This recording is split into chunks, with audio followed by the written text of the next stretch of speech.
효자와 호랑이. 옛날 어느 산골 외딴 집에 한 총각이 홀 어머니를 모시고 살았어요. 두메 산골 외딴 곳에서 나무를 베어다가 숯을 굽고 살았지요. 숯을 구워 장에 내다 팔아가지고 먹을 것, 입을 것을 사다가 어머니를 극진히 모셨어요. 이 총각은 아주 효자여서 홀 어머니의 봉양을 지극히 하였죠. 늙으신 어머니가 출세라 시장할세라 온갖 정성을 다해서 극진히 모셨죠. 그러던 어느 날이었어요. 총각이 숯을 구워가지고 지게에 짊어지고 장에 갔어요. 장에 가서는 숯을 팔아서 어머니 드실 고기도 사고 어머니 입으실 옷도 사서 집으로 돌아오는 길이었는데 그날따라 장보기가 너무 늦게 끝나 날이 저물었어요. 아이고, 벌써 날이 저물었군. 얼마나 어머니가 기다리실까. 어서 가서 어머니께 고깃국도 끓여드리고 새옷도 입혀드려야지. 이렇게 생각하고는 열심히 걸음을 재촉했지요. 그런데 집으로 가자면 큰 고개를 하나 넘어야 하는데 고갯길에 막 접어두니 저만치 앞에서 시퍼런 불이 번쩍번쩍 하는 것이에요. 시퍼런 불 2개가 번쩍번쩍 하는데 가만히 보니까 바로 호랑이 눈이었죠. 호랑이가 눈에 불을 켜고 슬금슬금 다가오는데 총각은 너무 무서워 꼼짝을 할 수 없었답니다. 오도가도 못하고 죽기만 기다릴 판이었죠. 총각이 정신을 가다듬고 가만히 생각해보니 자기가 죽는 것보다 늙으신 어머니가 혼자서 어떻게 살아가실지 더 걱정이 되었어요. 그래서 호랑이한테 사정을 했죠. 호랑이님, 절 잡아먹더라도 조금만 기다렸다가 잡아먹으세요. 집에 계시는 어머니께 하직 인사라도 하게 해주십시오. 집에 가서 이 고기하고 새 옷을 어머니께 드리고 도로 나올 터이니 그때 날 잡아 먹으세요. 이렇게 빌었더니 슬금슬금 다가오던 호랑이가 갑자기 걸음을 턱 멈추는 것이에요. 그리고는 한참 동안 가만히 있더니 갑자기 빙글 돌아앉아요. 등을 대고 돌아앉아서는 꼬리로 자기 꼬리를 툭툭 치는 것이에요. 호랑이님, 어쩌라는 말입니까? 호랑이님 등에 업히란 말입니까? 그렇게 말을 했더니 호랑이가 고개를 끄덕끄덕 하는 것이에요. 그래서 총각은 호랑이 등에 업혔답니다. 호랑이 등에 업히니 호랑이가 어흥 하고 한번 크게 울더니 갑자기 껑충껑충 뛰더니 쏜살같이 고개를 넘어갔죠. 그 큰 고개를 눈 깜짝할 사이에 넘어가지고 집 앞에 와서 딱 멈추었어요. 아, 호랑이가 내 말을 알아듣고 어머니께 하직 인사하라고 데려왔나 보다. 정말 고마운 일이네. 이렇게 생각하고는 호랑이 등에서 내렸죠.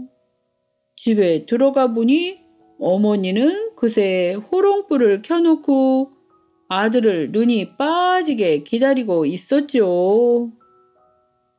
얘야, 오늘은 어찌 이리 늦었느냐? 무슨 일이라도 있었느냐? 장보기가 더디어서 일이 되었습니다. 어머니, 걱정 마시고 잠깐만 기다리세요. 하고는 고깃국을 끓여 배불리 먹여드리고 새옷을 입혀드리고 난 뒤에 말했어요. 어머니, 혹시 제가 돌아오지 않더라도 마음 편히 잡수시고 내일 날이 밝는 대로 고개 넘어 친척 집으로 가십시오. 거기 가시면 굶는 일은 없을 것입니다. 그렇게 말을 하고는 밖으로 나왔어요. 약속대로 호랑이한테 잡아 먹히려고 말이죠. 그런데 집 앞에 나와보니 호랑이가 온데간데 없었어요. 자기를 잡아먹으려고 기다릴 줄 알았는데 말이죠. 그래서 총각은 목숨을 건진 것이지요. 그리고 며칠이 지나 또 숯을 팔러 장에 가게 되었죠. 장에 가서 숯을 팔아 어머니 드릴 고기랑 생선을 사가지고 돌아오는데 전에 호랑이를 만났던 고갯길에 들어서니 눈앞이 캄캄했죠. 집채만한 것이 눈앞을 가로막고 있었던 것이에요. 가만히 보니까 그 전에 호랑이가 또 그 자리에 딱 버티고 서 있었지요. 이쿠, 그 호랑이로군. 오라, 그때 날 잡아먹지 못해 오늘 잡아먹으려고 왔나 보다.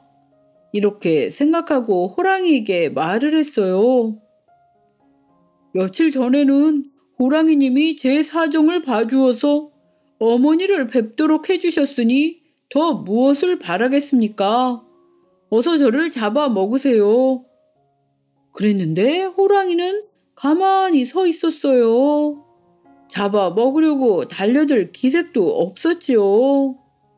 그러더니 지난번처럼 등을 돌리고 앉아 꼬리로 제 등을 툭툭 치는 것이었어요. 등에 업히라는 말이었죠. 그래서 호랑이 등에 업혔답니다.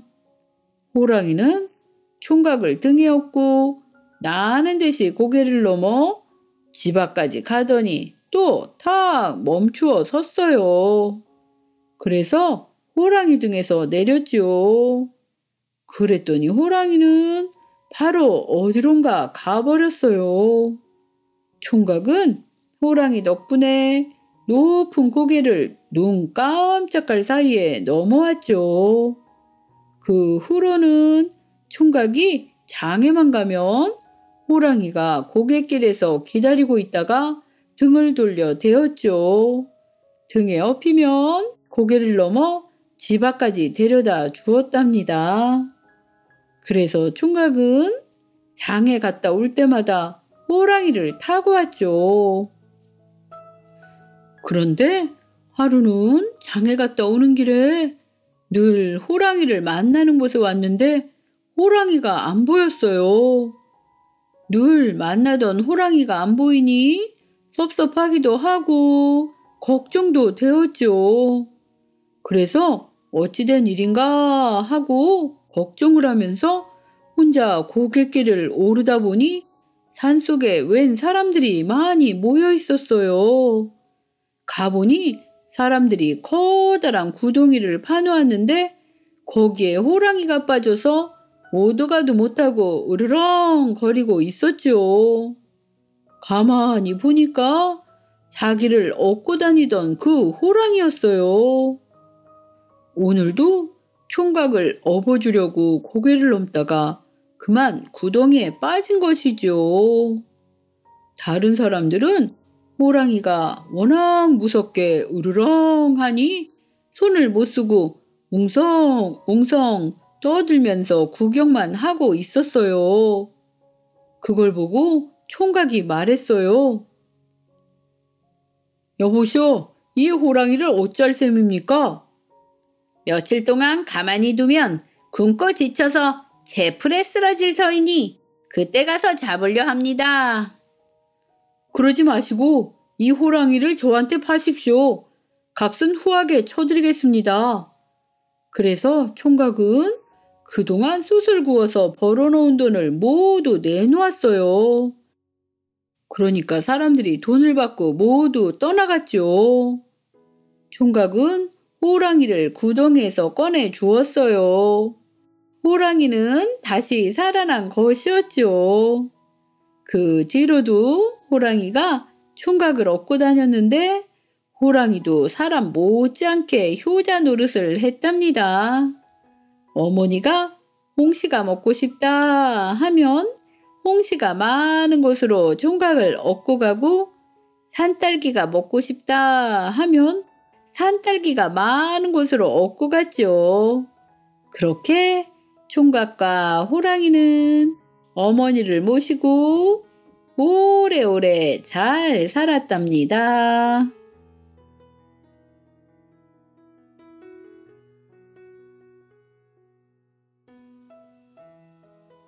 똥벼락. 옛날에 황부자라는 아주 욕심이 많은 부자가 살고 있었어요. 황부자 댁에서 일하는 돌쇠는 30년째 머슴살이를 하고서 세경을 받았는데, 세경이랍시고 받은 땅이 풀 한 폭이 자라지 않는 황무지였답니다. 그래서 그 땅을 기름지게 만들겠다고 주위에 똥이란 똥은 다 모았죠. 아무리 똥이 급하다고 해도 집에 가서 뒷간에서 누웠답니다. 그런데 어느 날이었어요. 돌쇠가 산을 오르던 중에 똥이 너무 급한 나머지 주위에 큰 나뭇잎을 모아서 그 위에 똥오줌을 쌌답니다. 그리고는 그것을 모아 집에 가져가려 했지요. 그런데 나뭇잎을 들어올리자 그 오줌 똥이 마침 그 아래에 있던 산도깨비 머리 위로 쏟아져 버리고 말았어요. 산도깨비는 갑자기 똥오줌 범벅이 되자 너무나 화가 났지요. 도깨비가 말했어요. 아니, 이런 나쁜 놈이 있나? 내 놈이 나에게 무슨 원한이 있어서 이런 짓을 했느냐? 내가 너를 바로 죽여버리겠다. 그러자 돌쇠가 말했어요. 아이고, 산도깨비님 잘못했습니다. 제가 어떻게 산도깨비님께 그런 짓을 일부러 하겠습니까? 제발 제 말 좀 들어주십시오. 사실 제가 30년 동안의 세경으로 저 산 아래 황무지밭을 받았답니다. 그런데 땅이 너무 메말라 무엇을 심어도 자라지 않으니 제가 땅을 기름지게 할 다른 방법이 없어 이렇게 제 똥이라도 모으고 있답니다. 지금도 집으로 가야 하는데 너무나 급하여 할 수 없이 똥을 누고 너무 아까워 가지고 가려다 그만 이런 죄를 저지른 것입니다. 제발 불쌍히 여겨주시고 용서해 주십시오. 도깨비는 무척 화가 났지만 돌쇠의 딱한 사정을 듣고는 주문을 외우며 황부자 집의 똥을 모두 돌쇠네로 보내버렸어요. 황부자네 똥아, 돌쇠네로 가라.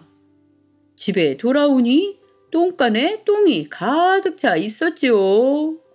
돌쇠는 그 똥을 퇴비로 만들어 밭에 뿌리자 곡식이 무럭무럭 자라나게 되었지요. 그런데 어느 날이었어요. 바로 그 밭에서 금팔찌가 나왔답니다. 착한 돌쇠는 이 금팔찌가 황부자 것인 걸 알았죠. 그래서 황부자에게 가서 말했어요. 황부자 어른, 여기 어르신의 금팔찌를 제가 주워서 가져왔습니다. 그러자 황부자가 말했어요. 아니, 이 팔찌는 예전에 측간에 빠뜨린 것인데 어떻게 자네가 찾았는가? 어서 바른 말을 해보게나. 그러자 돌쇠는 도깨비를 만난 일을 이야기를 다 했답니다. 그러니까 황부자는 여기 똥도둑이 있다며 돌쇠를 흠씬 때려 눕히고는 우리 똥으로 키운 곡식을 전부 내놓든지 아니면 똥을 전부 뱉어내어라 하고 으름장을 놓았답니다. 돌쇠는 비틀비틀하면서 산도깨비를 찾아가 말했어요. 아이고, 도깨비님이 황 부자님 댁에 똥을 보내주신 것을 알고 황 부자님이 저를 이렇게 때리고 농사지은 곡식을 다 내놓으라 합니다. 이를 어쩌면 좋습니까? 하고 사정을 말하니 산도깨비가 말했어요. 내가 도와주겠다. 걱정 말아라. 그리고는 주문을 외우며 외쳤어요. 세상 모든 똥아, 황부잣집으로 날아가라. 그러자 세상의 모든 똥이 날아가면서 황부자 머리 위에 쌓이기 시작하였어요. 그리고는 황부자 집에 똥으로 만들어진 산이 생겼답니다. 황부자와 황부자 집은 똥산에 파묻혀 버렸지요. 그렇지만 착한 돌쇠는 황부자를 구해 주었답니다. 황부자가 말했어요. 나를 구해주다니 내 이 은혜를 잊지 않겠네. 이제 나와 의형제로 같이 사는 게 어떻겠나. 그래서 황부자와 돌쇠는 의형제가 되었답니다. 그리고 도깨비가 불러온 똥으로 농사를 지으니 매년 풍년이 되어 오래오래 잘 살았답니다.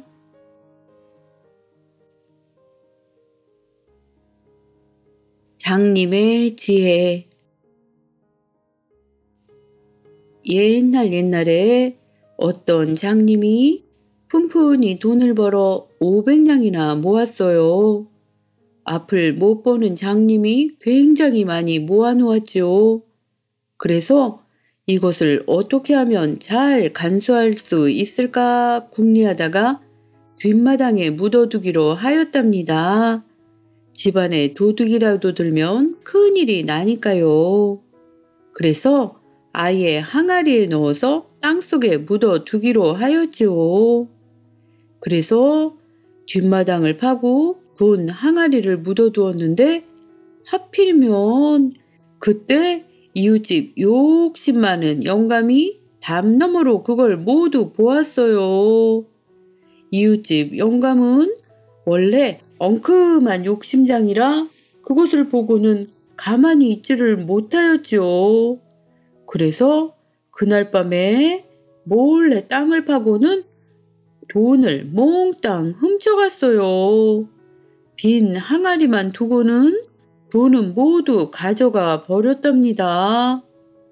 장님이 그 다음날 돈 묻은 데를 더듬어 보니까 땅이 파헤쳐져 있고 빈 항아리만 남았지요. 아이고, 평생 모은 돈을 하루아침에 잃어버렸구나. 이 일을 어쩌면 좋은가. 장님이 하소연을 하다가 가만히 생각해 보니 자기가 돈 묻은 것을 누가 보지 않고서야 그렇게 감쪽같이 훔쳐갈 리가 없었지요. 그래서 어떻게 하면 돈을 다시 찾을 수 있을까 하고 궁리하다가 좋은 생각을 했답니다. 그래서 그 길로 동네 방네 다니면서 소문을 냈어요. 돈 전량이 생겼는데 이걸 간수할 일이 걱정이야. 아무래도 지난번에 500냥 묻어놓은 곳에 같이 넣어둬야 할 것 같네. 이렇게 소문을 마구마구 내니 돈을 훔쳐간 영감도 그 소문을 들었답니다. 그 소문을 들으니 나머지 1000냥도 굉장히 욕심이 났죠. 그런데 가만히 생각해 보니 이러고 있을 때가 아니었죠. 장님이 어제 돈 묻은 것을 파보고 돈이 없어진 것을 알면 틀림없이 다른 곳에다 돈 1000냥을 감출 것이 뻔하였지요. 그러니 장님이 알기 전에 훔친 돈 500냥을 도로 그 자리에 묻어두어야겠다고 생각했어요. 그렇게만 해놓으면 장님이 그 자리에 돈 1000냥을 또 묻어둘 터이니 그때 가서 돈 1,500냥을 한꺼번에 훔치면 된다 하고 생각을 했지요. 욕심쟁이 영감은 이렇게 엉큼한 마음을 먹고서 훔친 돈 500냥을 그 자리에 도로 묻어 놓았죠. 장님은 바로 그렇게 돈을 도로 묻어 놓기를 바라고 헛소문을 퍼뜨린 것이었죠. 그래서 그날 저녁에 가만히 뒷마당을 파보니 항아리 안에 500냥이 고스란히 되돌아와 있었죠. 옳거니 도둑이 제 손으로 돈을 도로 갖다 놓았구나. 그래서 장님은 그 돈을 모두 꺼내어 정말 혼자만 아는 곳에 몰래 숨겨 놓았답니다. 그래서 오래오래 잘 보관하였지요.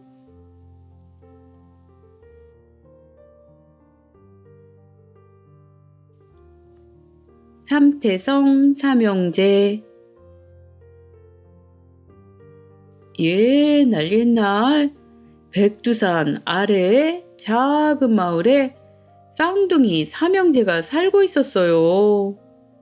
쌍둥이들이 8살이 되자 어머니는 삼형제를 각자 다른 길로 떠나보내며 10년 동안 공부를 해서 세상에 쓰임이 될 만한 재주를 배우고 오게 했죠. 그래서 헤어져 길을 나선 삼형제는 각자 스승을 찾아가 10년 동안을 열심히 공부하였어요. 그래서 모두 굉장히 신기한 재주를 익혔지요.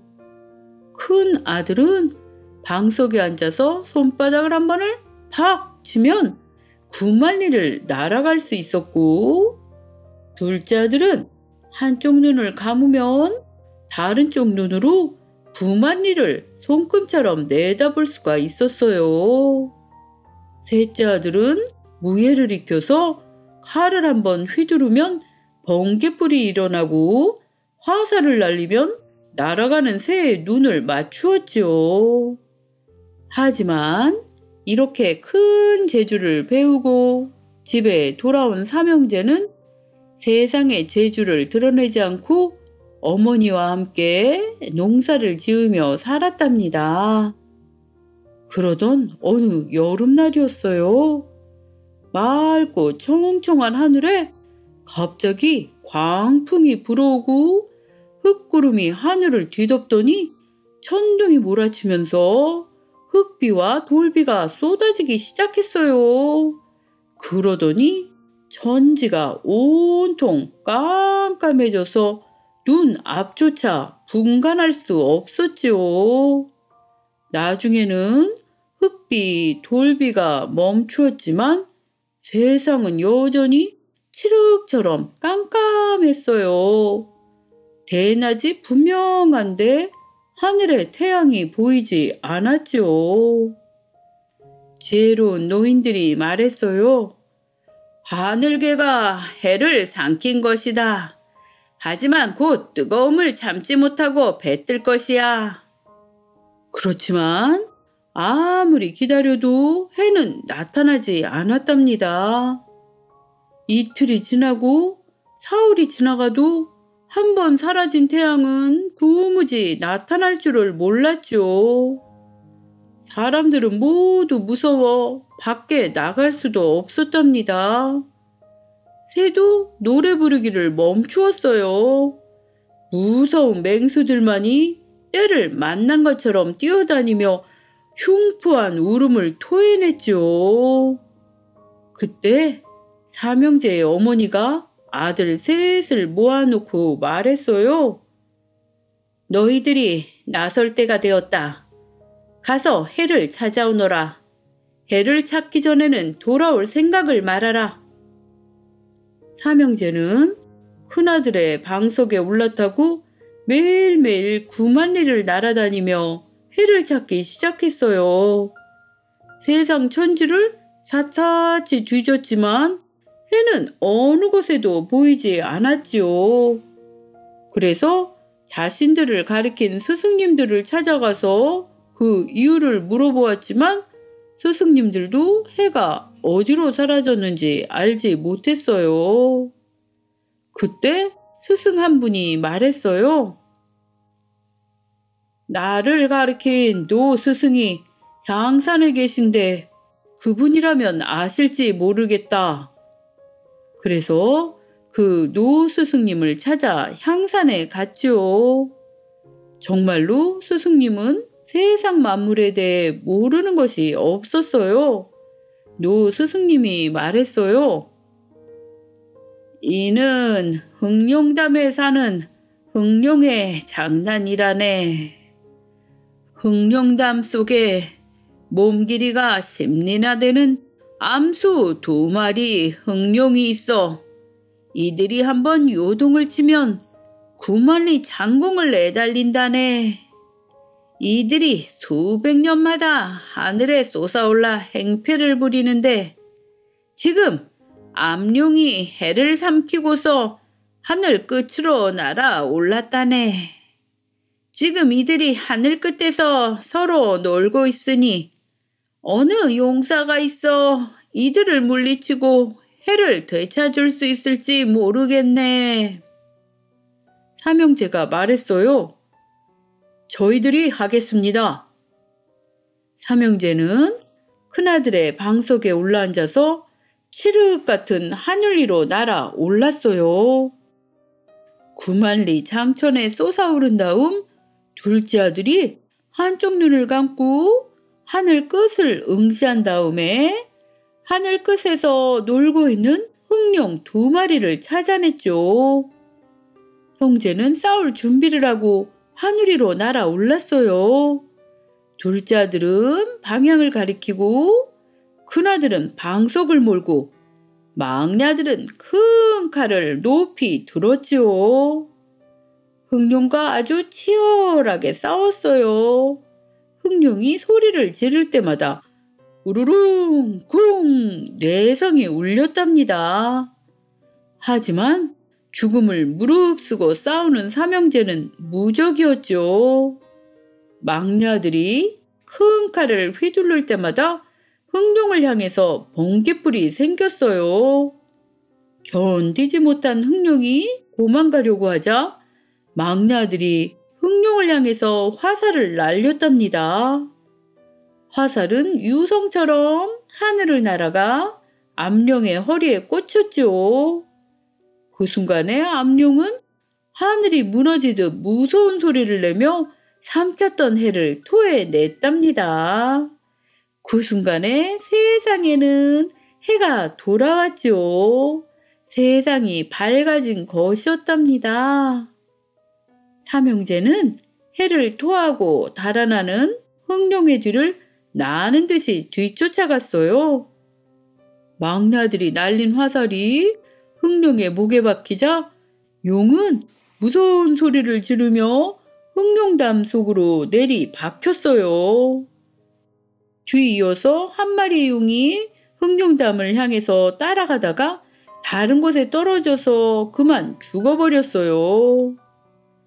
삼형제가 해를 되찾고 돌아오자 온 세상이 환호했죠.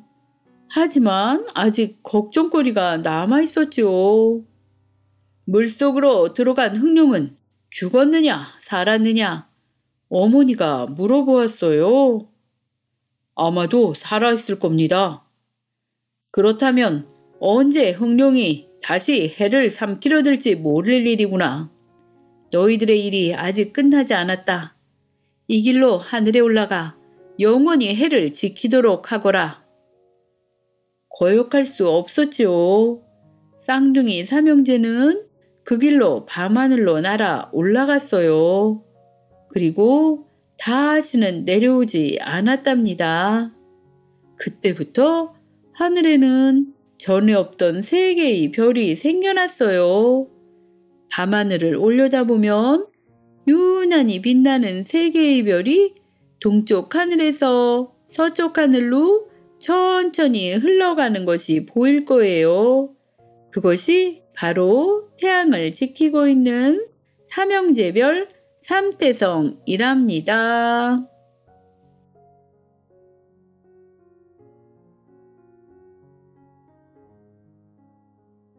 왕굴장굴대. 옛날에 왕굴장굴대라고 하는 머슴이 살았어요. 하루는 왕굴장굴대의 주인집 도령이 과거를 보러 가게 되는데 왕굴장굴대가 같이 따라가게 되었죠. 주인집 도령은 말을 타고 왕굴장굴대는 말고삐를 잡고 이렇게 갔지요. 말에다 밥 강주리를 달고 가는데 한참 가다 보니 배가 고팠어요. 그런데 주인집 도령은 밥을 혼자만 먹고 종한테는 한 숟가락도 주지 않았답니다. 그래서 왕굴장굴대가 말했어요. 도련님, 저도 배가 고픕니다요. 이놈아, 양반 배가 고프지 종의 배도 고프다더냐? 하면서 주인집 도령은 밥은 안 주고 길 재촉만 하였답니다. 왕굴장굴대가 주인 도령이 소피를 보러 간 사이에 남은 밥을 모두 퍼먹고 대신에 똥만 가득 넣어 놓았어요. 그리고 또 길을 갈 때 말했어요. 도련님, 밥이 오래되면 똥이 된대요. 그러니 어서 남은 진지 드십시오. 그래서 주인 도령이 밥을 먹어볼까 하고 밥 강주리를 열어보니 모두 똥이었죠. 아니, 이게 웬 똥이냐? 그거 보십시오. 밥이 오래되면 똥이 된다고 그러지 않았습니까? 그리고 또 길을 가다가 주인 도령이 돈을 주면서 떡을 사오라고 시켰어요. 떡을 사오면 도령 혼자 먹을 것이 뻔하였죠. 왕굴장굴대가 떡을 사가지고 오면서 손으로 주적주적 만지면서 왔죠. 이놈아, 더럽게끔 왜 그러느냐? 오다가 머리가 가렵길래 긁었더니 이가 빠진 모양입니다요. 아니 이런, 너나 먹어라. 그래서 떡은 왕굴장굴대 혼자서 다 먹었지요. 그리고 또 길을 가다가 주인 도령이 돈을 주면서 술을 사오라고 시켰어요. 술을 사오면 주인 도령이 혼자서 먹을 게 뻔하였죠.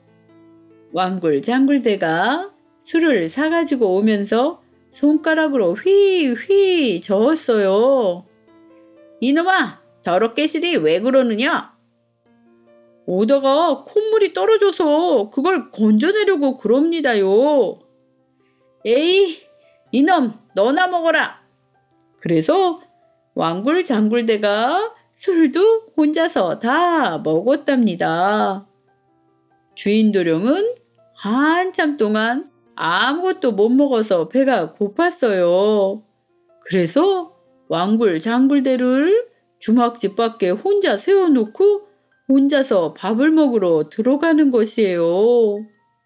왕굴장굴대가 말고삐를 잡고 서 있으니 나무찜을 커다랗게 진 나무장수가 헐떡헐떡 하면서 지나갔어요.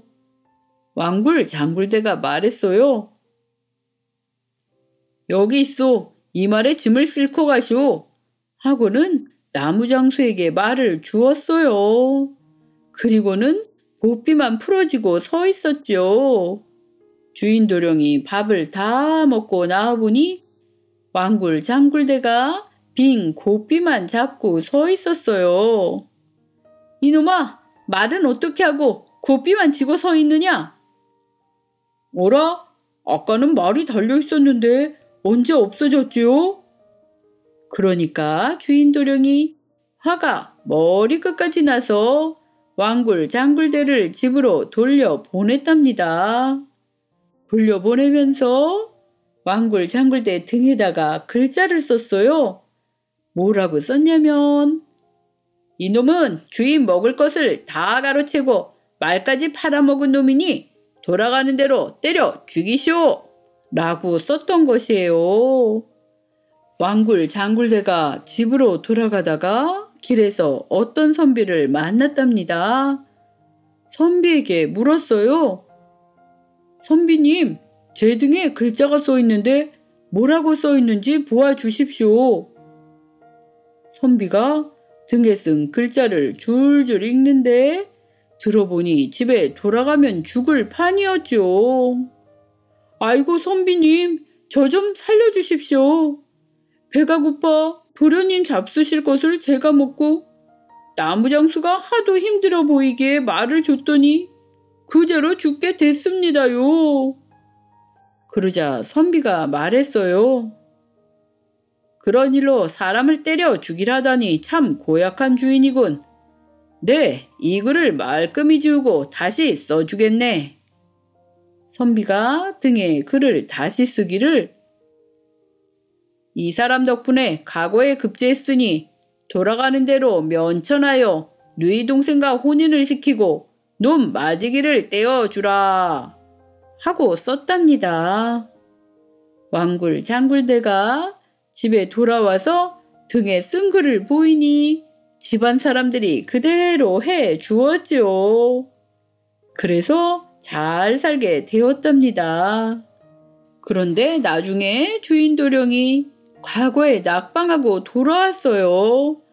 그러니 화가 너무나 나서 왕굴 장굴대를 당장 죽이라 하고 왕굴 장굴대를 망대 속에 넣고는 꽁꽁 묶어가지고 산에 올라가서 연못에 내던졌답니다.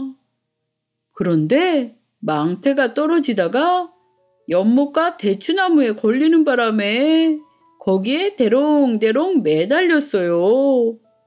왕굴 장굴대가 대추나무에 매달려 있는데 마침 유기장수가 유기짐을 지고는 다리를 쩔룩쩔룩 하면서 지나갔어요.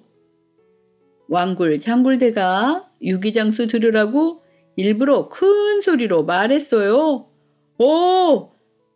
아니 이럴 수가. 절던 다리가 다 나왔네. 아니 이럴 수가.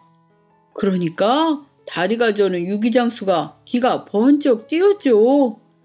유기장수가 말했어요. 아니 이보시오. 그게 무슨 소리요? 내가 오랫동안 다리를 절었는데 누가 이러고 있으면 낫는다 해서 해봤더니 과연 멀쩡하게 다리가 나았지 뭡니까? 아이고 그거 나도 한번 해봅시다. 유기장수가 유기짐을 벗어놓고 달려들어서 망태에 든 왕굴 장굴대를 꺼내놓고는 자기가 들어가서 앉아 있었어요. 그 사이에 왕굴 장굴대는 유기짐을 지고 가며 말했어요. 이 유기는 내가 대신 팔아줄 테니 마음 푹 놓고 앉아 있으세요. 그렇게 말하고는 주인집으로 유기짐을 지고 들어갔죠. 주인집 식구들은 연못에 던진 왕굴 장굴대가 다시 살아오는 것을 보고는 깜짝 놀랐죠. 아니, 연못에 빠져 죽은 놈이 이게 웬일이냐? 웬일이나마나 주인마님 덕분에 부자 됐습니다요. 연못 속에 들어가 보니 이런 유기가 한도 끝도 없이 널려있지 않겠습니까? 다 가져올 수 없어서 우선 한 지만 지고 나왔습니다. 그 말을 듣고는 주인집 식구들이 저도 나도 유기 죽겠다고 우르르 달려가 연못 속으로 풍덩풍덩 뛰어들었죠. 왕굴 장굴대는 유기장수 매달린 곳에 가서 유기짐을 돌려주고는 아주 먼 데로 가서 잘 살았답니다.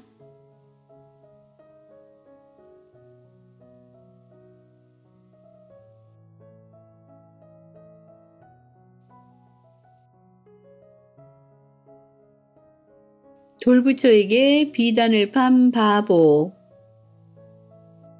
옛날 어떤 마을에 어떤 바보 한 명이 살았어요. 항상 해실 웃는다고 아이들에게 놀림을 당하곤 했답니다. 바보 어머니는 그럼 바보를 보고 안타까워했어요. 어느 날 어머니는 생각했어요. 바보에게 장사를 하게 해서 이 마을 저 마을을 돌아다니며 돈을 벌면 좀 똑똑해지지 않을까 하고 생각해서 비단을 팔게 해야 되겠다 생각한 것이죠. 그래서 비단을 지고 나가려는 바보에게 어머니가 말했어요. 말 많은 사람을 조심해라. 말 많은 사람이 도둑이 많단다. 말 없는 사람이 착한 사람이야. 착한 사람에게 비단을 팔아라.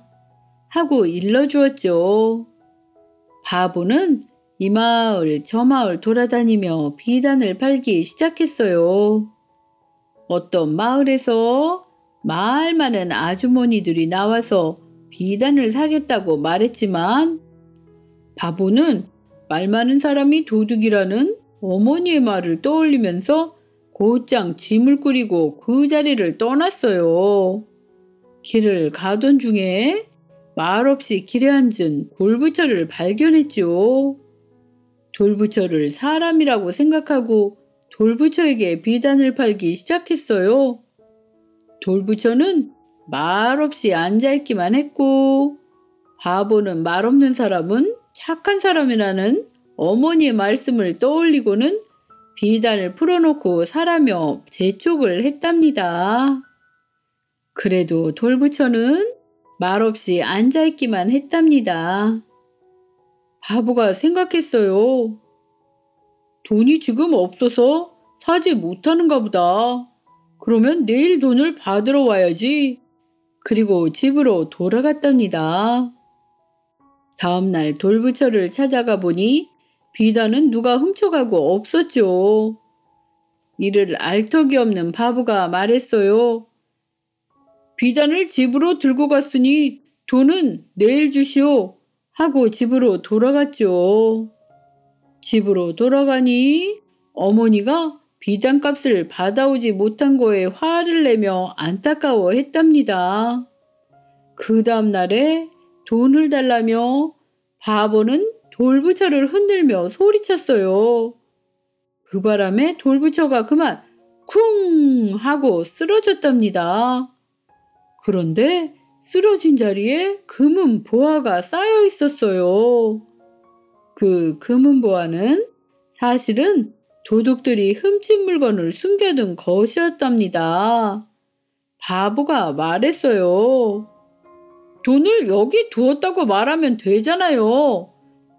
화를 내서 죄송합니다. 하고 절을 하고는 금은 보화를 모두 집에 가지고 가서 어머니와 행복하게 오래오래 잘 살았답니다.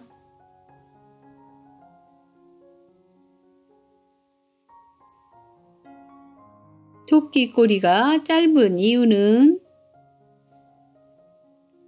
옛날에 어떤 소금 장수가 당나귀를 끌고 고개를 올라갔어요. 그런데 어느덧 밤이 늦어 잠을 청할 집을 찾아보던 중에 한 집을 발견하게 되었답니다. 그래서 그 집 앞에서 주인을 찾아 하룻밤을 묵어갈 수 있게 해달라고 했죠. 그러자 주인이 말했어요. 어서 오시오.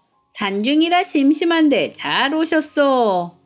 그래서 소금장수가 주인을 따라 들어가는데 문득 주인장의 바지를 보니 바지 구멍 사이로 호랑이 꼬리가 보였어요. 소금장수는 자기가 호랑이 굴에 들어온 걸 눈치챘지만 내색은 안 하고 조용히 당나귀 목에 걸린 방울을 조심스럽게 떼어냈답니다. 그런데 방울 소리를 처음 들은 호랑이가 깜짝 놀라 말했어요. 아니, 이게 무슨 소리인가요? 신기한 소리가 나네요. 그러자 소금장수는 옳다구나 싶어서 말했어요. 예, 이것은 평소에는 구슬의 모양이지만 호랑이가 나타나면 바로 변해서 호랑이 꼬리를 잘라먹는 딸랑새랍니다. 그 말을 들은 호랑이는 딸랑새가 있다는 말에 깜짝 놀랐죠. 그리고 호랑이와 소금장수가 누워 잠을 자려는데 호랑이는 딸랑새가 무서워서 밤잠을 못 자고 소금장수는 호랑이가 무서워 밤잠을 못 자고 잠을 못 이루었지요. 결국에 호랑이가 깜빡 잠에 들고 말았어요. 소금장수는 이때다 싶어서 호랑이 꼬리에 방울을 묶고는 호랑이를 깨워서 말했어요. 큰일 났어. 이 방울이 딸랑새로 변했다오. 아무래도 주변에 호랑이가 있는가 보. 자다가 호랑이 꼬리를 잘라먹는 딸랑새가 나타났다는 소리에 깜짝 놀란 호랑이는 자기 꼬리에서 나는 방울 소리가 꼬리를 먹으려는 딸랑새인 줄 알고는 사람 모습을 벗고는 마구 달리기 시작했어요. 호랑이는 가시덤불에 방울이 걸려서 떨어질 때까지 달렸죠. 더 이상 방울 소리가 들리지 않게 되자 호랑이는 너무 힘들어 털썩 주저앉고 말았답니다. 그 모습을 본 토끼가 보고 깔깔 웃으며 말했어요. 호랑이님, 왜 그렇게 털썩 주저앉으셨어요? 호랑이가 말했어요. 밤새 딸랑새가 내 꼬리를 끊어 잘라먹으려고 따라왔단다.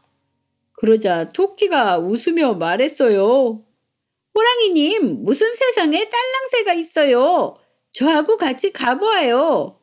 그러자 호랑이가 말했어요. 아니, 딸랑새가 내 꼬리를 잘라가면 어떻게 하려고 하느냐? 그러자 토끼가 말했어요. 그렇다면 제 꼬리를 호랑이님 꼬리에 묶어서 같이 가보아요. 그리고는 토끼는 딸랑새가 없다는 사실을 증명하기 위해서 딸랑새가 있던 자리를 가보기로 하였죠. 무서워하는 호랑이를 위해서 자신의 꼬리를 호랑이 꼬리에 묶은 채로 말이죠. 방울이 있는 가시덤불을 지나가자 방울이 다시 울렸어요. 그러자 호랑이가 겁에 질려 도망갔죠. 꼬리에 묶인 토끼를 달고 말이죠. 그러다가 나무 그루터기에 부딪히자 토끼 꼬리가 뚝 끊어지고 말았답니다. 호랑이가 말했어요.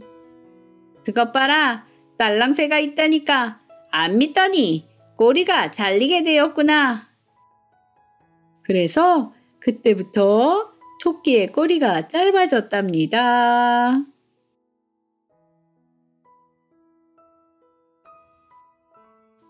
형제와 잉어. 옛날 어느 마을에 형제가 단둘이 살았어요.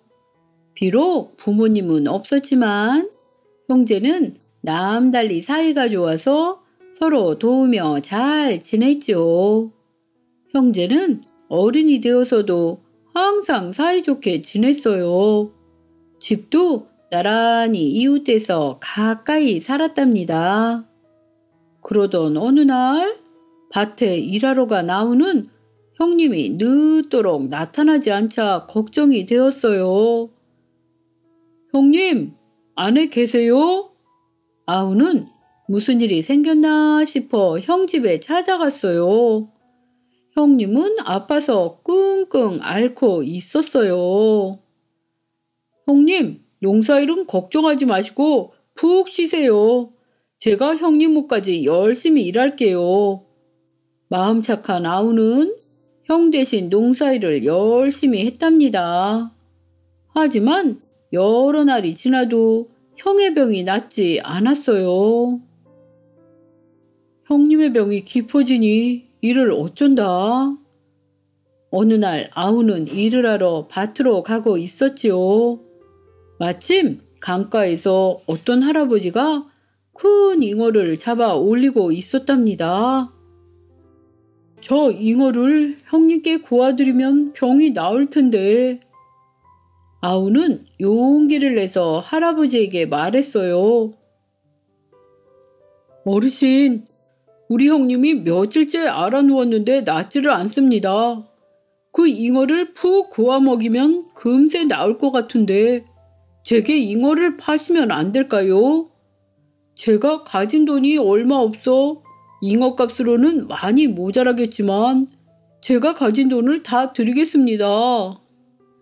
허허, 형을 생각하는 자네 마음이 참으로 지극하구먼.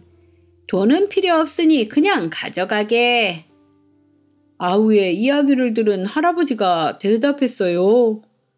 어떻게 그럴 수 있습니까? 비록 적은 돈이지만 이거라도 받아주십시오. 아우는 돈을 받지 않겠다는 할아버지에게 있는 돈을 다 드리고는 서둘러 집으로 돌아왔어요. 형님, 이것 좀 보세요. 제가 잉어를 구해왔어요. 이것을 푹 고아 드시면 몸이 금방 좋아지실 겁니다. 힘든 집안 형편에 아우가 사들고 온 잉어를 보자 형은 굉장히 미안해졌지요. 아니, 돈도 없으면서 뭐하러 잉어를 사왔는가? 며칠 더 누워있으면 몸이 저절로 나을 것을 이왕 샀으니 너도 같이 먹자. 예, 형님, 조금만 기다리세요. 맛있게 고아올게요. 부엌에 간 아우는 잉어를 손질하려고 잉어의 배를 갈랐어요. 그랬더니 글쎄, 잉어 뱃속에서 주먹만한 구슬이 나오지 뭐예요. 아니, 이게 뭐야? 구슬 아냐? 형님, 잉어 뱃속에서 구슬이 나왔어요. 아우가 놀라서 소리쳤어요. 그게 정말이냐? 거참 신기한 일이네. 아우야, 그 구슬은 내가 가져라. 아니에요. 형님 드리려고 산 잉어에서 나온 구슬이니 당연히 형님 것이죠. 마음씨 착한 아우는 구슬을 형에게 양보하려고 했어요. 아니다. 잉어는 고맙게 잘 먹겠지만 구슬은 절대 받을 수 없다. 형도 구슬을 갖지 않겠다고 했답니다. 형제는 서로 구슬을 가지라며 한참 동안 옥신각신 했답니다. 이러다 구슬 때문에 진짜 싸우겠다. 우리 이러지 말고 구슬을 강에 버리자꾸나. 형이 말했어요. 그래요, 형님. 구슬 없어도 지금껏 잘 살았는데 구슬 때문에 형님과 싸우다니요. 동생도 맞장구를 쳤어요. 구슬 때문에 싸움이 나겠다 싶어 형제는 구슬을 강에 버리기로 했지요. 형과 아우는 함께 강으로 갔어요. 형이 구슬을 강에 던지자 이상한 일이 일어났어요. 갑자기 큰 잉어가 솟구쳐 뛰어오르더니 신기하게도 형제의 발밑으로 뚝 떨어지는 것이에요. 아우야, 나를 생각하는 내 마음에 감동해서 하늘이 보내주신 것 같구나. 이 잉어는 내가 갖도록 해라. 형이 말했어요. 무슨 말씀이세요, 형님? 이것도 사이좋게 나눠 먹으면 되죠. 집으로 돌아온 형제는 다시 잉어의 배를 갈랐답니다. 그런데 이번에는 잉어의 뱃속에 구슬이 2개나 들어 있었어요. 형님, 이번엔 구슬이 2개나 들어 있어요. 아우가 깜짝 놀라서 말했죠. 형제는 사이좋게 구슬을 하나씩 나누어 가졌답니다. 잉어의 배에서 나온 구슬은 귀한 것이라 큰 돈을 받고 팔 수 있었죠. 형제는 그 후로도 사이좋게 서로 도우며 잘 살았답니다.